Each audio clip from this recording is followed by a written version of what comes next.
গিৰ গাইৰ যিটো ব্যাপক কেলেংকাৰী বা গৰুখুটি প্ৰকল্প কেন্দ্ৰিক সমগ্ৰ কেলেংকাৰী দুৰ্নীতি বা বিভিন্ন ধৰণৰ মুখ্যমন্ত্ৰী এগৰাকী বিভাগীয় মন্ত্ৰী তাৰপিছত সেই প্ৰকল্পৰ অধ্যক্ষৰ যি মন্তব্য আহিলে তাৰপিছত আমি আমাৰ দলৰ তৰফৰ পৰা আমাৰ প্ৰতিক্ৰিয়া আৰু বিভিন্ন বিষয় উত্থাপন কৰিবলৈ আমি আজি সংবাদমেলৰ আয়োজন কৰিছোঁ।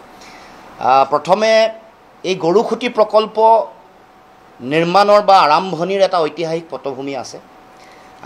এই প্ৰকল্প যেতিয়াই আৰম্ভ কৰিলে গৰুখুটি প্ৰকল্প আৰম্ভ কৰাৰ পাছতে মুখ্যমন্ত্ৰীয়ে বিধানসভাৰ মজিয়াত কৈছিল যে এই প্ৰকল্প অসমীয়া কৃষি অৰ্থনৈতিক স্বাৱলম্বিতাৰ মডেল প্ৰজেক্ট বিধানসভাৰ মজিয়াত কৈছিল। আৰু এই প্ৰকল্প যেতিয়াই তেওঁ আৰম্ভ কৰিছিল প্ৰায় সহস্ৰাধিক সন্দেহযুক্ত নাগৰিক তাৰ পৰা সহস্ৰাধিক পৰিয়াল তাৰ পৰা উচ্ছেদ কৰিছিল, যদিও এইবোৰ পিছত দলগাঁও সমষ্টিত সংস্থাপিত কৰিলে। এতিয়া বিষয়টো যদিও গৰু বিষয়ৰ লগত জড়িত নহয়, তথাপিও সেই সময়ৰ পটভূমি ঐতিহাসিক কথা এটা মনত পেলাই দিব খুজিছোঁ। উচ্ছেদ চলি থকা সময়তে মুখ্যমন্ত্ৰীয়ে অন কেমেৰা আপোনালোকৰ আগতে মুখ্যমন্ত্ৰীৰ ভাতৃ সেই সময়ত দৰঙৰ আৰক্ষী অধীক্ষকৰ দায়িত্বত থকা নিজৰ ভাতৃক কৈছিলে যে ঐতিহাসিক ধলপুৰ শিৱ মন্দিৰটো পুনৰ নিৰ্মাণ কৰিব লাগে, পুনৰ নিৰ্মাণ কৰাৰ দায়িত্ব দিছিল। এতিয়া আমি আজি এই সংবাদমেলত প্ৰথমেই এই মন্দিৰটো নিৰ্মাণৰ অগ্ৰগতিৰ তথ্য অসমৰ ৰাইজক জনাবৰ কাৰণে মই বিনম্ৰতাৰে আহ্বান জনাইছোঁ। এতিয়া আহিলোঁ মূল কথাটোলৈ। এই প্ৰকল্পৰ লৈ বিভিন্ন ধৰণৰ কথা বতৰা চলি আছে, বিভিন্ন ধৰণৰ শেহতীয়া আমাৰ মুখ্যমন্ত্ৰীৰ তৰফৰ পৰা ভাষ্য আহিছে। এতিয়া আমি প্ৰশ্ন কৰিব খুজিছোঁ যে এই গৰুখুটি প্ৰকল্পটো অসম চৰকাৰৰ আচলতে কোনটো বিভাগৰ অধীনত, এই কথাটো স্পষ্ট কৰিব লাগে। বিভিন্ন ব্যক্তিৰ কথা বতৰাত বেলেগ বেলেগ ধৰণৰ মন্তব্য আহিছে। দ্বিতীয় কথাটো হ'ল যে এই প্ৰকল্পত গৰুখুটিৰ এই অঞ্চলত গাই তেওঁলোকে পালনৰ তেওঁলোকৰ যিটো সিদ্ধান্ত, এই সিদ্ধান্ত কিদৰে লোৱা হৈছিল তাৰ কাৰণে গৰুখুটিৰ পৰিৱেশত গিৰ গাইৰ জৰিয়তে অধিক দুগ্ধ উৎপাদন যে হ'ব তাৰ বিশেষজ্ঞ প্ৰতিবেদন চৰকাৰৰ হাতত আছেনে? যদি আছে আমাক ৰাজহুৱা কৰিব লাগে।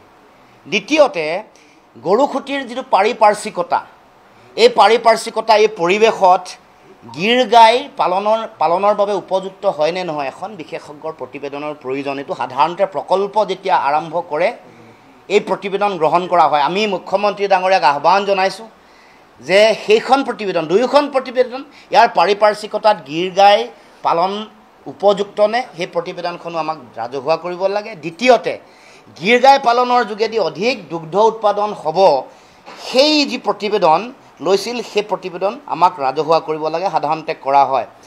এতিয়া তেওঁলোকে কৈছে, চৰকাৰে কৈছে যে গোহালিৰ অভাৱৰ কাৰণে 300 গিৰ গাইৰ তেওঁলোকে যি ইয়াত তেওঁলোকে ক্ৰয় কৰিছিলে তাৰ কাৰণে চৰকাৰে এই প্ৰকল্পৰ বাবে তেওঁলোকে বিক্ৰী কৰিব লগা হ'ল গোহালিৰ অভাৱৰ কাৰণে। এতিয়া গোহালি নিৰ্মাণ নকৰাকৈ চৰকাৰী প্ৰকল্প 300 গাই ক্ৰয় কৰিবৰ কাৰণে কোনে সিদ্ধান্ত লৈছিলে এইটো আমাক ক'ব লাগে। গোহালি প্ৰস্তুত নোহোৱাকৈ, গোহালি নিৰ্মাণ সম্পূৰ্ণ নোহোৱাকৈ 300 গিৰ গাই ক্ৰয় কৰাৰ সিদ্ধান্ত কোনে ল'লে? চৰকাৰী কোন সংস্থা, কোন বিষয়া, মন্ত্ৰী? আমাক এই কথা ৰাজহুৱা কৰিবৰ কাৰণে দাবী উত্থাপন কৰিছোঁ। এতিয়া 90জনী বেছি হোৱাৰ কাৰণে 90জনী গিৰ গাই জনপ্ৰতিনিধিক বেচিবৰ কাৰণে তেওঁলোকে সিদ্ধান্ত লৈছে। এই সিদ্ধান্ত আচলতে কেনেকৈ লোৱা হ'ল আমাক জনাব লাগে, কাৰণ সাধাৰণতে যিকোনো এটা সিদ্ধান্ত সপ্তাহৰ মূৰে মূৰে তেওঁলোকে কেবিনেট পাতি থাকে। ৰাস্তাৰ নতুন নামাকৰণ কৰিবৰ কাৰণেও কেবিনেটৰ সিদ্ধান্ত গ্ৰহণ কৰে। এই 90জনী গিৰ গাই জনপ্ৰতিনিধিক বেচিবলৈ লোৱা সিদ্ধান্ত কিয় কেবিনেটৰ মজিয়াত গ্ৰহণ কৰা নহ'ল এই প্ৰশ্নও আমি উত্থাপন কৰিছোঁ। এতিয়া মুখ্যমন্ত্ৰী আৰু এগৰাকী মন্ত্ৰী যিগৰাকীয়ে ক্ৰয় কৰিছে জয়ন্ত মল্ল বৰুৱাৰ মুখত দুটা বেলেগ বেলেগ ভাষ্য। মুখ্যমন্ত্ৰীয়ে কৈছে গৰুখুটিত এই গাইসমূহৰ মৃত্যুমুখত পৰাৰ কাৰণে তেওঁলোকে জনপ্ৰতিনিধিৰ মাজত বিতৰণ কৰিছে, কিন্তু আমাৰ জয়ন্ত মল্ল ডাঙৰীয়াই ক'লে যে গোহালিৰ অভাৱৰ কাৰণে ৰঙিয়া ষ্টেচনৰ পৰাই তেওঁলোকে ক্ৰয় কৰিছে। এতিয়া মুখ্যমন্ত্ৰীয়ে জনাব লাগে যে জয়ন্ত মল্ল বৰুৱাই কোৱা এই কথাটো মিছা নেকি, জয়ন্ত মল্ল বৰুৱাই মিথ্যাচাৰৰ আশ্ৰয় লৈছে নেকি, মুখ্যমন্ত্ৰী অসমৰ ৰাইজক জনাব লাগে। এতিয়া তেওঁলোকে কৈছে যে জনপ্ৰতিনিধিক দিয়াটো বৰ অপৰাধৰ কথা নহয়, ভালহে কৰিছে, বেলেগে চলাব নোৱাৰে। আমাৰ এতিয়া প্ৰশ্ন এটা আহিছে যে এই ক্ষেত্ৰত বিভিন্ন জনপ্ৰতিনিধিৰ নাম আহিছে, দিলীপ শইকীয়াৰ নামো আহিছে, ভুৱন পেগুৰ নাম আহিছে, দিগন্ত কলিতাৰ নাম আহিছে, কিন্তু তাৰ মাজত দুগৰাকী ব্যক্তি বাবুল নাথ আৰু নীৰজ বৰা যি 50গৰাকী গীৰ গাই তেওঁলোকে পাইছে, এওঁলোকৰ আচলতে এতিয়া দুয়োগৰাকী আচলতে কোনখন দুগ্ধ ফাৰ্মৰ লগত এওঁলোকবোৰ জড়িত এই কথা ৰাজহুৱা কৰিব লাগে।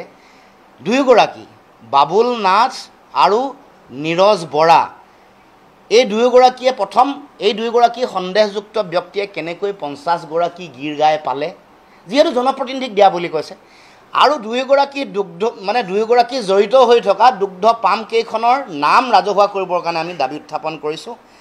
আৰু তেওঁলোকৰ হাতত থকা 50টা গীৰ গাইৰ এতিয়া অৱস্থিতি কি, এইটো চৰকাৰে আমাক জনাব লাগে। এতিয়া মুখ্যমন্ত্ৰীয়ে কৈছে যে গীৰ গাইবোৰ মৰাৰ কাৰণে তেওঁৰ সাংঘাতিক টোপনি ক্ষতি হৈছে, তেওঁ শুবই পৰা নাই। আমি ধৰিব পৰা নাই এইটো তেওঁ গো মাতাৰ প্ৰতি তেওঁৰ অবাধ প্ৰেম নে ভক্তি, আমি এইটো ধৰিব পৰা নাই। কিন্তু মূল কথাটো হ'ল যে মুখ্যমন্ত্ৰীয়ে ইমান চিন্তাৰ কাৰণ কি? গীৰ গাইবোৰ যেতিয়া তেওঁলোকে কিনিছিলে বীমা কৰিছিলে নাই? যদি বীমা কৰিছিলে আজি চিন্তাৰ কাৰণ নাই। আৰু যদি বীমা নকৰাকৈ 300 গাই ৰেলত উঠাই দিছে হুৰাহুৰে, তেতিয়াহ'লে এই সিদ্ধান্ত বীমা নকৰাকৈ 300 গাই কিনি ৰেলত উঠাই দিবলৈ কোনে সিদ্ধান্ত ল'লে, এইটোও আমাক ৰাজহুৱা কৰিব লাগে। এতিয়া এটা বিষয় আমি কৈছোঁ, মুখ্যমন্ত্ৰী ডাঙৰীয়াৰ এটা কথা নিশ্চয় জানে, অসম আন্দোলনৰ লগত তেখেত জড়িত আছিল, সৰু অৱস্থাত আছিল যদিও তেখেতৰ পৰিয়ালৰ মানুহো বহুত জড়িত আছিল। মুখ্যমন্ত্ৰীৰ মমায়েক অসম আন্দোলনৰ এগৰাকী বিশিষ্ট নেতা হিৰণ্য ভট্টাচাৰ্য ডাঙৰীয়াই কেনেকৈ অসম আন্দোলনৰ সময়ত চাকৰি হেৰুৱাব লগা হয়, ৰাষ্ট্ৰযন্ত্ৰ বা চৰকাৰৰ ষড়যন্ত্ৰত, এই কথাও জানে। তাৰ পাছত মুখ্যমন্ত্ৰীৰ মমায়েক হিৰণ্য ভট্টাচাৰ্যই বাধ্য হৈ জাৰ্চি পুহিব লগা হৈছিল তেওঁ চাকৰি হেৰুৱাৰ পাছত। গতিকে মুখ্যমন্ত্ৰীয়ে এই কথা বতৰাবোৰ বিশ্লেষণ কৰোঁতে যেতিয়া গীৰ গাই পালনৰ কাৰণে প্ৰকল্প তেওঁ আৰম্ভ কৰিছিল, মুখ্যমন্ত্ৰীৰ মমায়েকৰ লগত এই কথা বতৰাবোৰ আলোচনা কৰিছিল নে নাই, বা তেওঁলোকৰ পৰিয়ালৰ লগত আমি জানিব খুজিছোঁ, কাৰণ প্ৰয়োজনীয়তা আছে। কাৰণ আদৰ্শও প্ৰতিষ্ঠা, তেওঁ যিটো দল কৰি আছে সেই আদৰ্শ প্ৰতিষ্ঠা কৰা মূল মানুহগৰাকী তেওঁৱে আছিল। গতিকে এইটো যদিও প্ৰাসংগিক নহয়, আমি প্ৰশ্নটো আনিছোঁ, কাৰণ মুখ্যমন্ত্ৰী ঘৰতে পৰিয়ালৰ মিতিৰৰ মানুহতে যিহেতু গাই পালনৰ, জাৰ্চি পালনৰ তেওঁলোকে এটা প্ৰকল্প বা এটা আন্দোলন, অভিলাষী আন্দোলন আৰম্ভ কৰিছিল, মুখ্যমন্ত্ৰীয়ে নিশ্চয় জনাৰ প্ৰয়োজন। এতিয়া আমি আহোঁ পদ্ম হাজৰিকাৰ তেওঁৰ বক্তব্যক লৈ। তেওঁ কৈছে যে NDBB যিটো চৰকাৰী সংস্থা, যাৰ লগত অসম চৰকাৰৰ MOU হৈছিল শ্ৰীমন্ত শংকৰদেৱ প্ৰেক্ষাগৃহত, MOU হওঁতে তেওঁলোকে এই গীৰ গাই দিম বুলি কৈছিল। গীৰ গাই দিয়া সেই NDBBয়ে দিয়া গীৰ গাইসমূহ পদ্ম হাজৰিকাই কৈছে নিম্ন মানদণ্ডৰ আৰু হাল বোৱা গীৰ গায়ে তেওঁলোকে দিয়া বুলি কৈছে। এতিয়া আমাৰ কথা হ'ল যে এই যিটো তেওঁলোকে MOU কৰিছিলে, MOU কৰাৰ পাছত তেওঁলোকে গীৰ গাই কিনিছিলে, তাৰ পাছত এনেকুৱা নিম্ন মানদণ্ডৰ গাখীৰ নিদিয়া বা হাল বোৱা গীৰ গাই লোৱাৰ যিটো কথা, মানে NDDBয়ে এই যে যিটো আমাক ঠগন দিলে, এই সম্পৰ্কত অভিযোগ কেন্দ্ৰীয় চৰকাৰৰ বিভাগীয় সংস্থা, কেন্দ্ৰীয় মন্ত্ৰী বা কেন্দ্ৰীয় চৰকাৰৰ হাতত ইয়াৰ অভিযোগ অসম চৰকাৰে ইতিমধ্যে কৰিছেনে নাই কৰা, সেই কথা ৰাজহুৱা কৰিব লাগে। আমি সেই প্ৰশ্ন উত্থাপন কৰিব খুজিছোঁ। আৰু এটা কথা কৈছে যে IAS অফিচাৰ বিনোদ চেচানে গাঁৱে গাঁৱে গৈ ভালকৈ চোৱা চিতা কৰি তেওঁ প্ৰথম পৰ্যায়ত যিবোৰ গীৰ গাই আনিছিলে এইবোৰ তেওঁ চোৱা চিতা কৰি আনিছিলে, গাঁৱে গাঁৱে চাইছিলে। আমি এই IAS বিষয়াগৰাকী আমি নাজানো যে তেওঁ গৰু চিনাক্তকৰণ আৰু গৰু ব্যৱসায়ত ইমান সিদ্ধহস্ত, এই কথা আমি গম পোৱা নাছিলোঁ। যোৱাকালি পদ্ম হাজৰিকাই কোৱাৰ পাছত আমি এই কথাটো গম পাইছোঁ। আৰু আমাৰ এতিয়া প্ৰশ্ন হ'ল যে বিনোদ চেচানক তেতিয়াহ'লে দ্বিতীয় পৰ্যায়ৰ গাই ক্ৰয় বা চিনাক্তকৰণ বা তালৈ গৈ চোৱা চিতাৰ দায়িত্বটো কিয় দিয়া নহ'লে? এই কামটো তেওঁলোকে মানে কেনেকৈ এই গৰু ক্ৰয় কৰিবৰ কাৰণে এই কামটো পিছৰ পৰৱৰ্তী পৰ্যায়ত যিটো সিদ্ধান্ত লোৱা হ'ল, কিয় তেনেকৈ লোৱা হ'ল, তাক এই প্ৰশ্ন আমি উত্থাপন কৰিব খুজিছোঁ। এতিয়া কালি পদ্ম হাজৰিকা ডাঙৰীয়াই কৈছে যে দিলীপ শইকীয়া, দিগন্ত কলিতাই তেওঁলোকে গৰুৱে গাখীৰ নিদিয়াৰ কাৰণে গৰুবোৰ ঘূৰাই দিছে আৰু পইচাও ঘূৰাই দিছে। কিন্তু পইচা ঘূৰাই দিয়া নাই, গৰু ঘূৰাই দিয়া নাই, পইচা ঘূৰাই দিয়া নাই ভুৱন পেগু, জয়ন্ত মল্ল বৰুৱা, বাবুল নাথ, নীৰজ বৰাই। এইটো অসমৰ বা গাখীৰৰ ব্যৱসায়ী, তেওঁ কৈছে যে এইটো গৰু ক্ৰয় বিক্ৰয় কৰাটো বৰ এইটো মানে ব্যৱসায়িক কথা নহয়, সেইটো এটা হেনো জেণ্টেলমেন এগ্ৰিমেণ্ট। এই কথাটো আমি জনা নাছিলোঁ। সাধাৰণতে দুগ্ধ প্ৰকল্প, গৰুৰ কিনা, গৰু বেচা, গাখীৰ কিনা, গাখীৰ বিক্ৰী কৰা, এই সকলো কথা বতৰা এটা দুগ্ধ ব্যৱসায়ৰ লগত জড়িত। কেনেকৈ পদ্ম হাজৰিকাই এইটো এটা জেণ্টেলমেন এগ্ৰিমেণ্ট, ক্ৰয় বিক্ৰয়টো তেওঁলোকে ব্যৱসায় নহয় বুলি কৈছে। কিন্তু আমি দেখিলোঁ যে গাখীৰ নিদিলে এনেকৈ গৰু ঘূৰাই দিয়াটো গৰু ব্যৱসায় ইতিহাসত প্ৰথম হিচাপে পৰিগণিত হৈছে, আমি প্ৰথম দেখিছোঁ।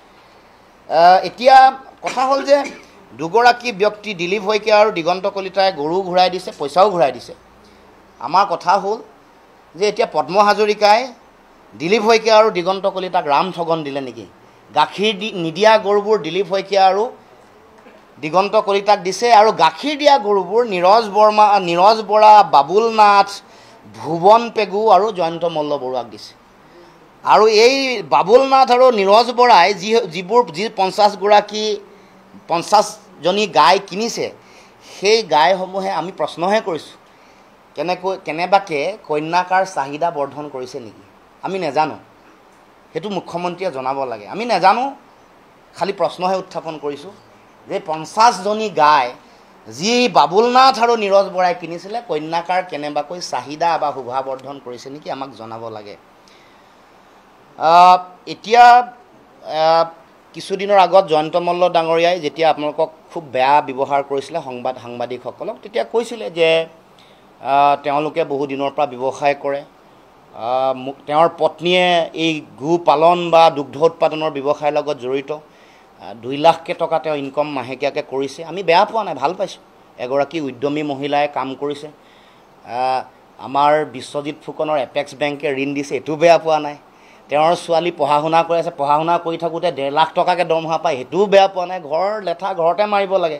কিন্তু যিসকলে গো পালন কৰি আছে, গো পালনৰ সমবায় কৰা যিসকল আছে, তেওঁলোকৰ পক্ষে সিদ্ধান্ত নোলোৱাকৈ কেনেকুৱা এনেকুৱা ৰাজঘৰীয়া হিতাধিকাৰী নিশাৰ ভিতৰতে সৃষ্টি কৰিব পাৰে, সেই সিদ্ধান্ত ক'ত লোৱা হ'ল, কেনেকৈ লোৱা হ'ল, মুখ্যমন্ত্ৰীয়ে আমাক অকণমান জনালে আমি বাধিত হ'ম, আমি ভাল পাম। মুখ্যমন্ত্ৰীয়ে এই কথাও আমাক জনাব লাগে। কিন্তু মনত ৰাখিব মুখ্যমন্ত্ৰী ডাঙৰীয়া, গো মাতা আপুনি, আমি জানো যে আমি বিশ্বাস কৰোঁ আপুনি সনাতনী সংস্কৃতিক গভীৰভাৱে বিশ্বাস কৰে আৰু শ্ৰদ্ধা কৰে, আমিও নিশ্চিতভাৱে কৰোঁ।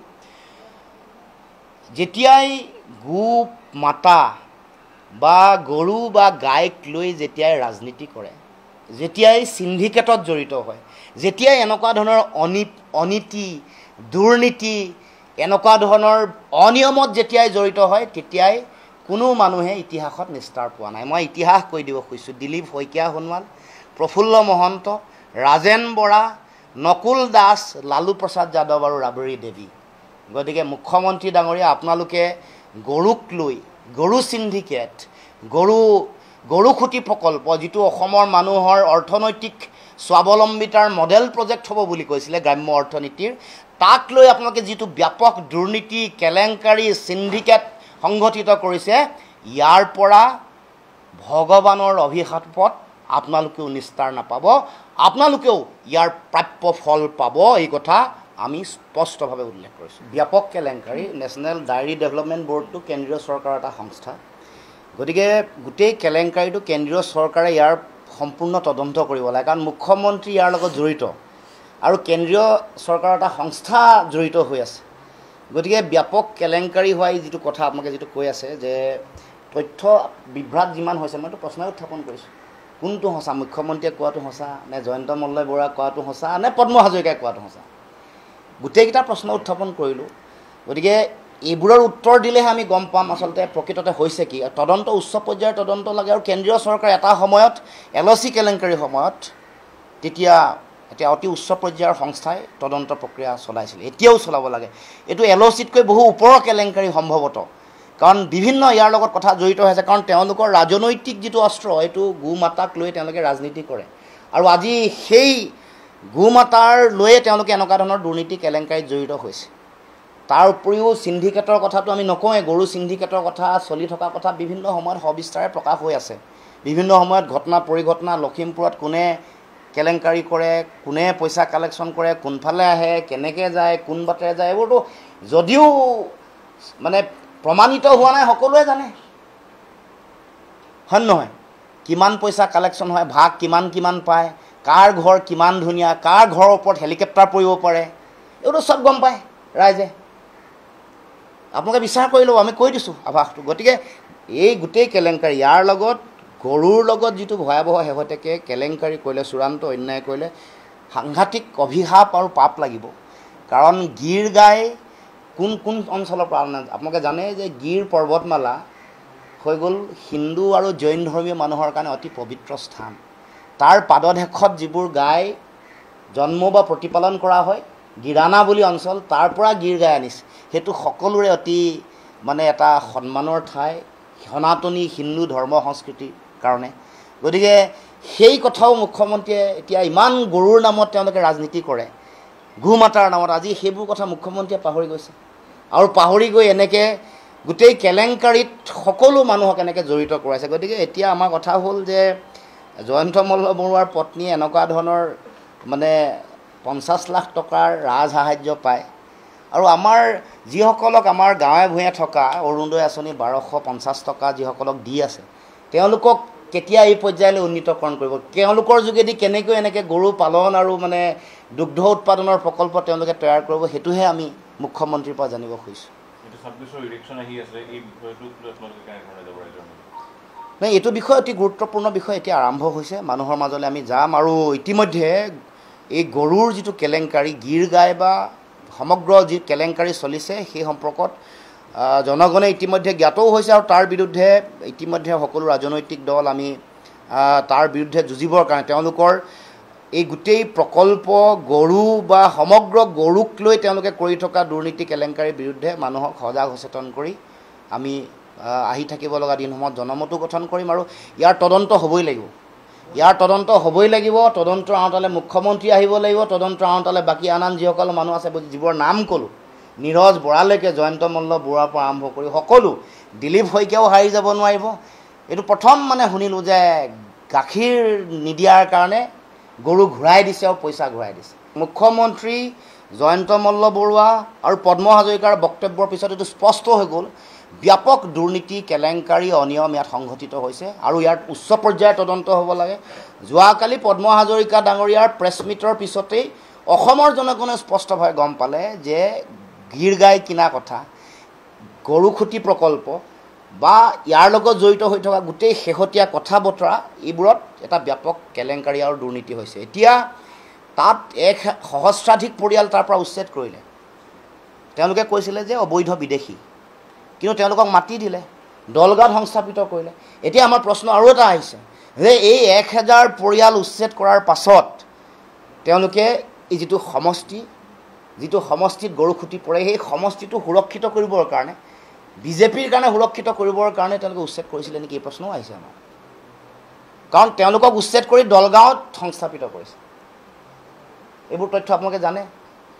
গতিকে এইবোৰ কথা মানে বিচাৰ হ'ব লাগে। আৰু এই তদন্ত মানে এটা অতি উচ্চ পৰ্যায়ৰ সংস্থা নেশ্যনেল ডায়েৰী ডেভেলপমেণ্ট বৰ্ডৰ লগত জড়িত হোৱা MOU হ'ল। তেওঁলোকে এনেকুৱা যদি কাম কৰিলে তাৰ কাৰণে চৰকাৰৰ ফালৰ পৰা কি ব্যৱস্থা কৰিছে, আৰু মানে গোটেই বিষয়টোৰ লগত যিহেতু মুখ্যমন্ত্ৰী জড়িত হৈ আছে, গতিকে কেন্দ্ৰ চৰকাৰৰ ফালৰ পৰা এটা অতি উচ্চ পৰ্যায়ৰ তদন্ত হোৱাটো আমি বিচাৰোঁ, বা নিৰপেক্ষ সংস্থাই এই তদন্ত প্ৰক্ৰিয়া তেওঁলোকে হেৰি কৰিব লাগে।